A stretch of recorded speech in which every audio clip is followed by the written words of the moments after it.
안녕하세요. 100세 시대의 건강 정보를 전해드리는 100세 건강입니다. 여러분, 혹시 요즘 따라 계단 오르기가 예전보다 힘들어지지 않으셨나요? 혹은 조금이라도 무거운 물건을 들기가 버거워지셨나요? 만약 그렇다면 오늘 영상을 끝까지 꼭 보시기 바랍니다. 왜냐하면 이건 단순한 노화가 아니라 근육 감소증이라는 심각한 질병의 신호일 수 있습니다. 근육 감소증, 의학용어로는 사코페니아라고 하는데요. 이게 무서운 이유가 뭐냐면 근육이 빠지면서 침대에서 떨어질 위험이 높아지고 심하면 거동이 불편해져서 혼자 힘으로 걸을 수 없는 상황까지 올 수 있다는 겁니다. 하지만 다행히도 올바른 식단 조절과 올바른 자세의 운동만 제대로 해도 이 문제를 충분히 예방하고 개선할 수 있어요. 오늘은 연구 결과를 바탕으로 근육 감소증을 막는 구체적인 방법들을 알려드릴게요. 식단에서 어떤 음식을 먹어야 하는지, 어떤 운동을 해야 무리되지 않을지, 그리고 절대 하면 안 되는 것까지 모두 다 말씀드리겠습니다. 이 영상이 도움이 되실 것 같다면 미리 구독과 좋아요 버튼을 눌러주시면 감사하겠습니다. 그리고 주변에 근육 걱정하시는 분들이 계시다면 공유도 부탁드립니다. 그럼 이제 본격적으로 이야기해 볼게요. 사실 많은 분들이 근육이 빠지는 걸 그냥 나이 들면서 생기는 자연스러운 현상이라고 생각하세요. 나이 먹으니까 힘이 없어지는 게 당연하지 뭐 이렇게 말씀하시는 분들 정말 많거든요. 하지만 실제로는 전혀 그렇지 않아요. 30대부터 매년 근육량이 1%씩 줄어든다는 연구 결과가 있고요. 60세가 넘으면 이 속도가 더욱 빨라져서 매년 3%까지 줄어들 수 있어요. 그런데 이걸 그냥 방치하면 어떻게 될까요? 실제 사례를 하나 들어볼게요. 70대 초반에 한 분이 계셨는데요. 처음엔 그냥 요즘 좀 기운이 없네 정도로 생각하셨대요. 그런데 점점 걷는 속도가 느려지고 장보기가 힘들어지고 나중에는 화장실에서 일어나기도 힘들어지셨다고 해요. 병원에 가보니 근육 감소증 진단을 받으셨는데 그때서야 이게 단순한 노화가 아니었구나 깨달으셨다고 하더라고요. 또 다른 분은 혈압약 드시면서 운동하면 위험할까봐 걱정하셔서 아예 움직이지 않으셨대요. 그런데 오히려 근육이 더 빨리 빠지면서 전체적인 건강 상태가 악화됐죠. 이렇게 잘못된 생각 때문에 건강을 해치는 경우가 정말 많아요. 여러분도 혹시 이런 경험 있으신가요? 예전에는 쉽게 들던 물건이 무겁게 느껴진다거나 의자에서 일어날 때 어이쿠 소리가 나온다거나 이런 신호들을 그냥 넘어가시면 안 돼요. 근육 감소증은 생각보다 훨씬 심각한 문제거든요. 특히 우리나라 65세 이상 어르신 중에서 남성은 15%, 여성은 12%가 근육 감소증을 앓고 있다는 통계가 있어요. 결코 남의 일이 아니라는 거죠. 그럼 이제 본격적으로 근육 감소증을 예방하고 개선하는 방법들을 알아볼까요? 크게 두 가지로 나눠서 말씀드릴게요. 먼저 식단 조절부터 시작하겠습니다. 첫 번째 효능은 단백질 섭취를 늘려서 근육 합성을 촉진시키는 거예요. 최신 연구에 따르면 시니어분들은 체중 1kg당 1.2g에서 1.6g의 단백질을 섭취해야 해요. 이게 젊은 사람들보다 훨씬 많은 양이거든요. 왜 그럴까요? 나이가 들면서 우리 몸의 단백질 합성 능력이 떨어지기 때문이에요. 같은 양의 단백질을 먹어도 젊을 때만큼 근육으로 만들어지지 않는 거죠. 그래서 더 많이 먹어야 하는 거예요. 실제 사례로 보면 70대 여성분이 하루에 계란 2개, 두부 반모, 생선 한 토막씩 드시면서 운동을 병행하셨는데요. 3개월 만에 근육량이 눈에 띄게 늘어나시더라고요. 무릎 통증도 줄어들고 계단 오르기도 훨씬 편해지셨다고 하셨어요. 생활에서 바로 쓸 수 있는 팁을 드리면 매 끼니마다 손바닥 크기만큼의 단백질 식품을 드세요. 아침에는 계란이나 우유, 점심에는 생선이나 두부, 저녁에는 살코기나 콩류 이런 식으로 말이에요. 두 번째는 류신이 풍부한 식품을 드시는 거예요. 류신은 아미노산의 일종인데 근육 분해를 막고 근육 합성을 촉진시키는 역할을 해요. 특히 시니어분들에게는 더욱 중요한 영양소예요. 국제영양학회지에 발표된 연구를 보면 류신을 충분히 섭취한 70대 이상 어르신들이 그렇지 않은 분들보다 근육량 감소 속도가 30%나 느렸다고 해요. 정말 놀라운 결과죠? 류신이 많이 들어있는 음식으로는 닭가슴살, 연어, 참치, 우유, 치즈, 견과류 등이 있어요. 특히 우유 같은 경우에는 류신 함량도 높고 흡수도 잘 되기 때문에 시니어분들에게 아주 좋은 식품이에요. 실제로 한 연구에서는 운동 후에 우유를 마신 그룹이 물만 마신 그룹보다 근육 회복 속도가 2배나 빨랐다는 결과가 나왔어요. 그래서 운동하신 후에는 꼭 우유 한 잔 드시는 걸 추천해요. 세 번째는 비타민 D 섭취예요. 많은 분들이 비타민 D를 뼈 건강하고만 연결해서 생각하시는데 실제로는 근육 건강에도 엄청나게 중요해요.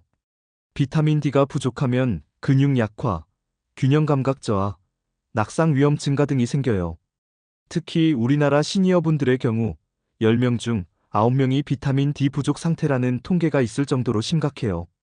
한 연구에서는 비타민 D 보충제를 복용한 근육 감소증 환자들이 복용하지 않은 그룹보다 근력이 20% 향상됐다는 결과가 나왔어요. 또 낙상 위험도 19%나 줄어들었고요. 비타민 D가 풍부한 음식으로는 연어, 참치, 고등어 같은 등푸른 생선, 그리고 버섯, 달걀 노른자 등이 있어요. 하지만 음식만으로는 충분한 양을 섭취하기 어렵기 때문에 하루 10분에서 15분 정도 햇볕을 쬐시는 것도 중요해요. 이제 운동에 대해서 이야기할 건데 그 중에서 젊은 층, 중년층, 노년층 모두 사랑받는 슬로우 조깅에 대해 말씀드릴게요. 슬로우 조깅은 걷기보다는 조금 빠르고 일반 조깅보다는 훨씬 천천히 하는 운동이에요. 시속 4km에서 6km 정도의 속도로 하는 거죠. 60대 이상 분들이 무리 없이 하기 좋은 운동이죠. 일본의 한 연구에서는 슬로우 조깅을 3개월간 실시한 60대 이상 참가자들의 근육량이 평균 4% 증가했다는 결과가 나왔어요. 또한 심폐기능도 15% 향상됐고 혈압도 10mmHg씩 떨어졌다고 해요. 슬로우 조깅의 장점은 관절에 부담을 주지 않으면서도 근력 운동과 유산소 운동 효과를 동시에 얻을 수 있다는 거예요.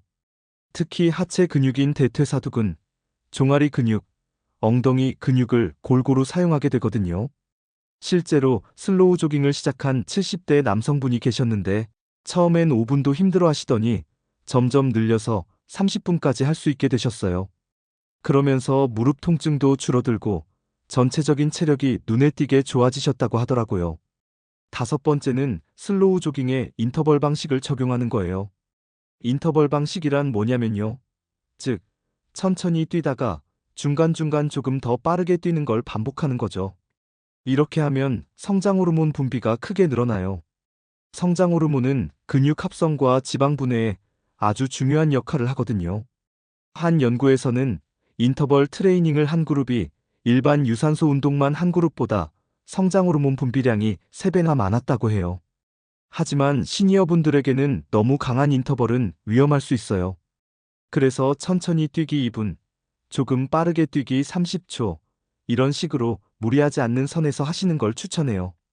실제 적용법을 말씀드리면 전체 30분, 20분은 편안한 속도로 뛰시고 나머지 10분을 3분씩 3번으로 나눠서 조금 더 빠르게 뛰시는 거예요. 이렇게 하면 안전하면서도 효과적으로 운동할 수 있어요. 또 한 가지 중요한 건 운동 강도를 스스로 조절하는 거예요.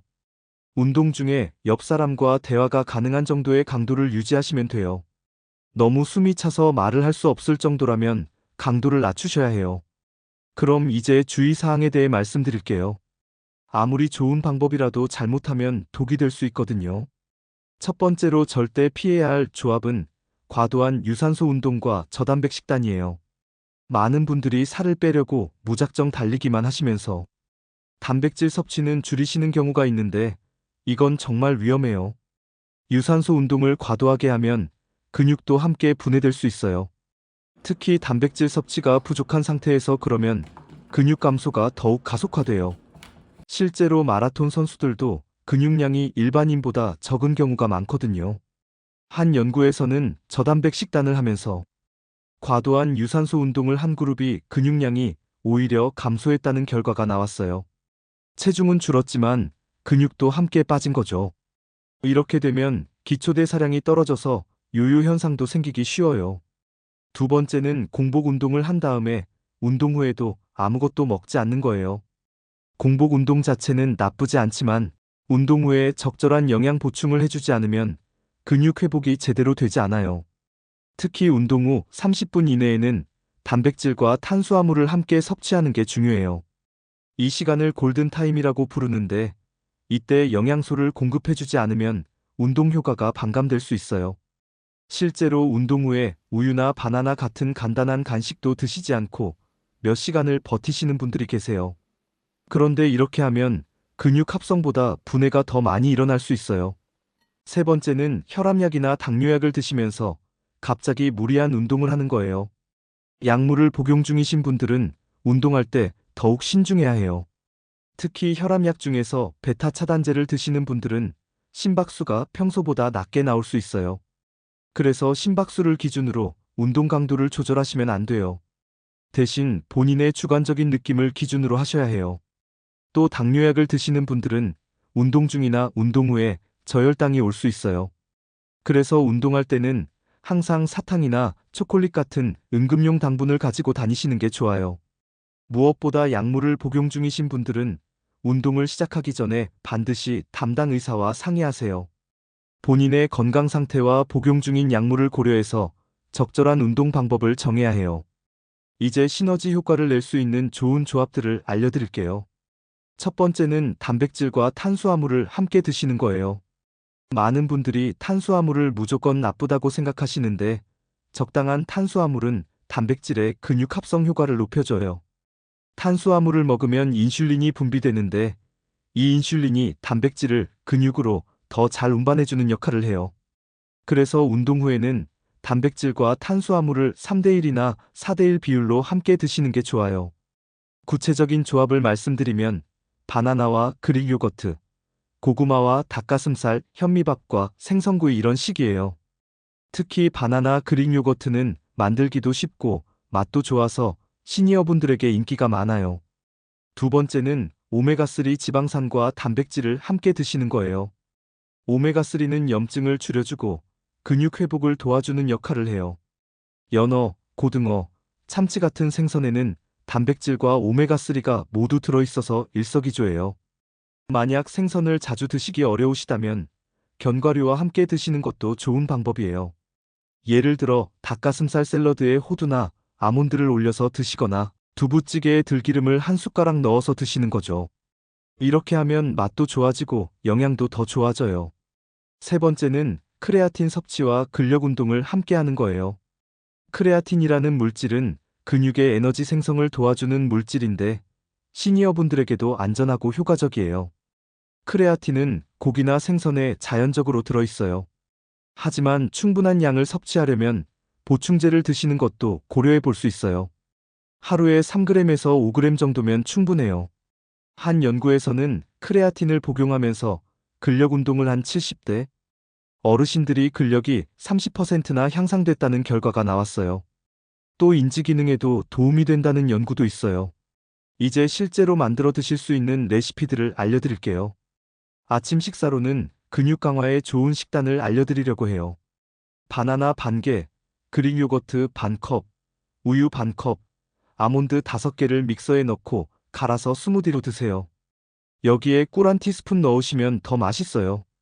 이렇게 하면 단백질 20g 정도를 간편하게 섭취할 수 있어요. 점심 반찬으로는 두부 달걀찜으로도 충분합니다. 두부 반모를 으깨서 달걀 2개와 섞으세요. 여기에 다진 파, 소금 조금 넣고 전자레인지에 3분간 돌리면 완성이에요. 부드럽고 소화도 잘 되면서 단백질이 풍부해요.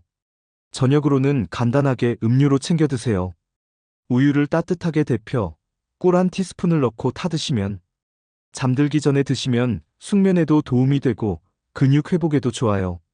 지금부터는 위 내용에 대한 자주 묻는 질문들에 답해 드릴게요. 잘 들어주세요. 나이가 많아서 근력 운동하면 다치지 않을까요? 이건 정말 많이 받는 질문인데요. 오히려 반대예요. 적절한 근력 운동은 뼈와 관절을 더 튼튼하게 만들어줘요. 물론 무작정 무거운 걸 들라는 게 아니라 본인 체력에 맞게 시작하시면 돼요. 처음에는 물병이나 쌀포대 같은 걸로 시작하셔도 충분해요. 중요한 건 꾸준히 하는 거예요.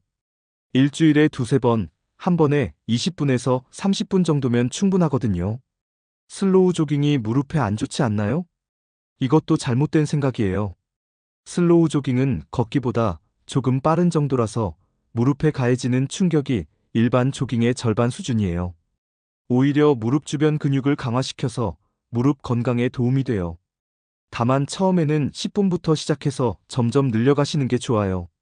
그리고 운동화도 쿠션이 좋은 걸로 신으시고 아스팔트보다는 흙길이나 트랙에서 하시는 게 더 안전해요.